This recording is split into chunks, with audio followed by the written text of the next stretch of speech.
Welcome back to the Firebot tutorials. Today we're going to look at just word triggers.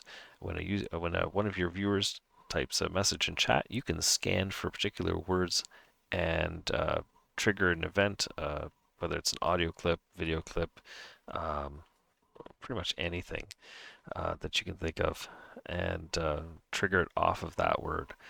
I've got a friend, Insomniac, on Twitch there that has hundreds, maybe.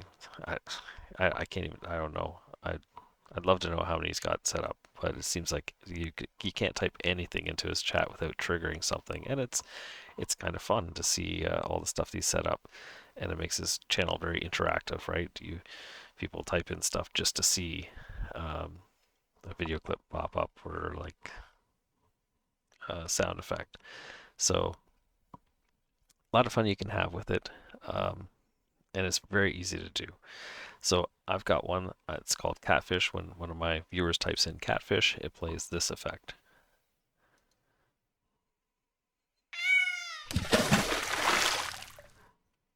Now, like I say, I've been doing a lot of Russian fishing for when I first started streaming, and I also have a friend called Only Cats TTV on Twitch who is nuts about cats. So when he was a very generous and really helped me get my channel going, and basically is almost solely responsible for my chicken cams.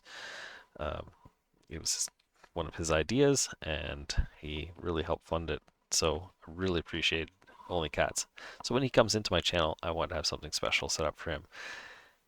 That cat composite, I used a couple green screen effects to make that, was basically for his intro when he comes into my channel. It shoots the cat out into the water, which when I was playing fishing games, of course, looked very natural and pretty funny. Um, but people liked the effect so much, I said, I'll throw it in. But people don't randomly type catfish into my channel, so it doesn't really trigger hardly ever at all. Like only 9 times, I think. But it's there. So how do you set it up? Well, let's take a look at it. The trigger is just catfish. Now you can set it up to either search the first word or you can set it to scan the whole message. So when you hit scan the whole message, and again, Firebot is wonderfully user friendly. It has little question marks to hover over instructions and descriptions. So this will scan the whole message for the trigger instead of just the first word. It's great. And if you want to auto delete the trigger, you can have Firebot automatically delete the message that triggers this command to keep the chat cleaner. But you don't really want to do that to a user's message. You just want to fire off an effect when someone throws catfish into their message, and you can do that with all kinds of things.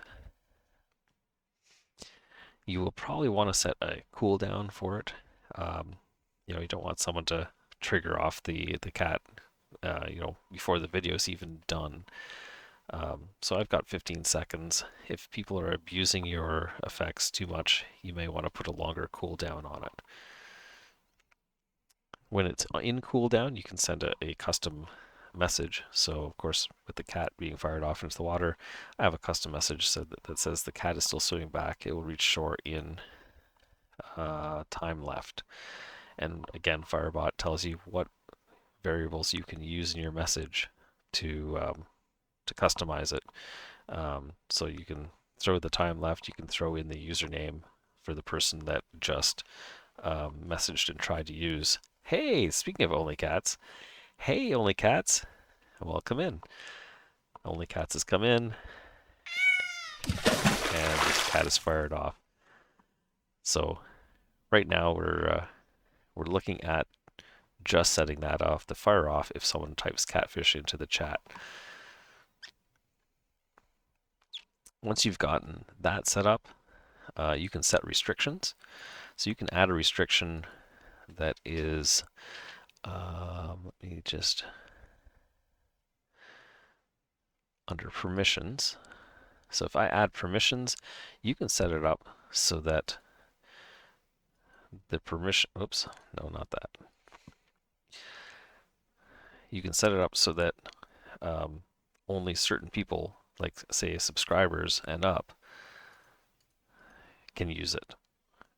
And people would have to subscribe or be sub to your channel um, in order to use these, fire off these commands.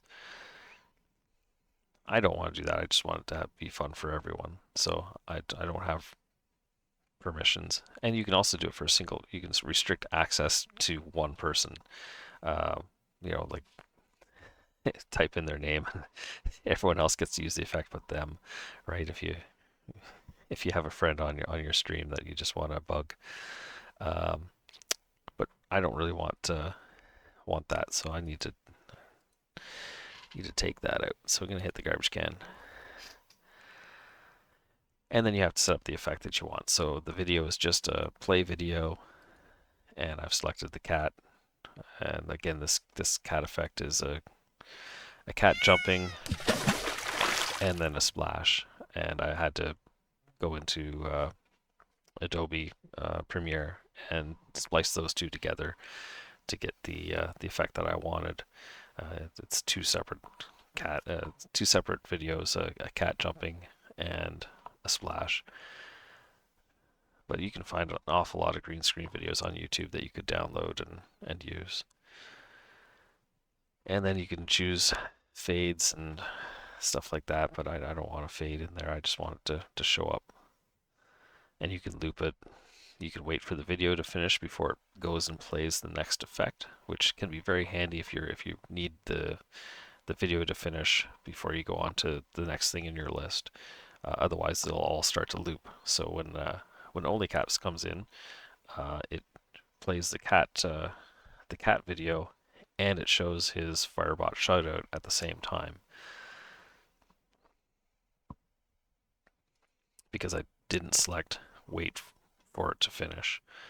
I want it to all fire off at the same time. So that's just an example of what you can do with just words that your users type in, that your viewers type in.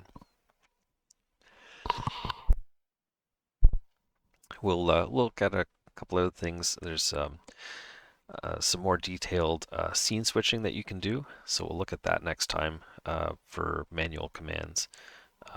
Because right now I'm doing chicken streaming, so I have two cameras that you can switch between, and I let the viewers be able to switch between both the run and the coop view. So I had to set up some stuff for that, and I also have an intro video that I play, and I'll show how to set up a video playback for when you want to do an intro to your stream.